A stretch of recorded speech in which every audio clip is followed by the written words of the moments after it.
Pengungkapan kasus peredaran obat ilegal berawal dari informasi Direktorat Intelijen Kedeputian 4, Badan Pengawas Obat dan Makanan Republik Indonesia. Informasi itu disampaikan saat menggelar konferensi pers di kantor BB POM, Makassar Jalan Baji Minasa, Kecamatan Mamajang, Kota Makassar. Mendapat informasi, BB POM Makassar bersama Korwas PPNS di Treskrimsus, Polda Sulawesi Selatan, langsung melakukan penindakan menggunakan metode control delivery. Dari itu ditemukan paket kiriman tiba di sebuah rumah di Kelurahan Macini, Gusung, Kota Makassar. Dari penindakan, petugas menemukan 2 koli paket berisi 96 botol tablet berwarna putih, bertuliskan huruf Y tanpa label dan identitas.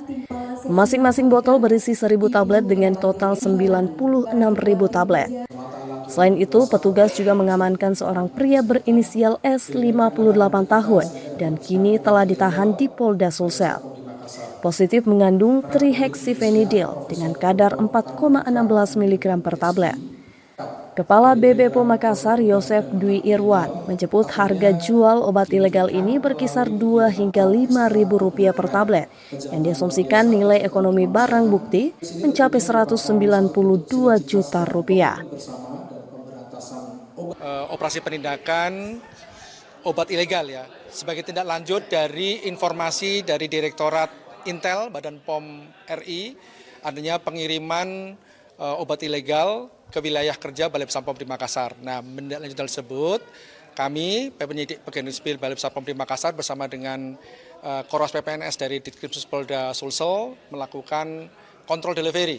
Dan ternyata setelah sampai di kawasan Macini Gusung ya, Kota Makassar, itu kita menemukan titiknya di situ, penerimanya, dan kita lakukan tentunya penindakan, dan kita temukan adanya 2 koli yang isinya adalah 96 botol tablet warna putih dengan huruf Y di bagian sisi depan dan belakangnya dalam botol plastik tanpa identitas. Jadi isinya itu per botolnya 1.000, jadi total ada 96.000 tablet. Dan itu sudah kita lakukan uji laboratorium, ternyata positif kandungannya adalah trihexyphenidyl dengan kekuatan 4,16 mg per tabletnya.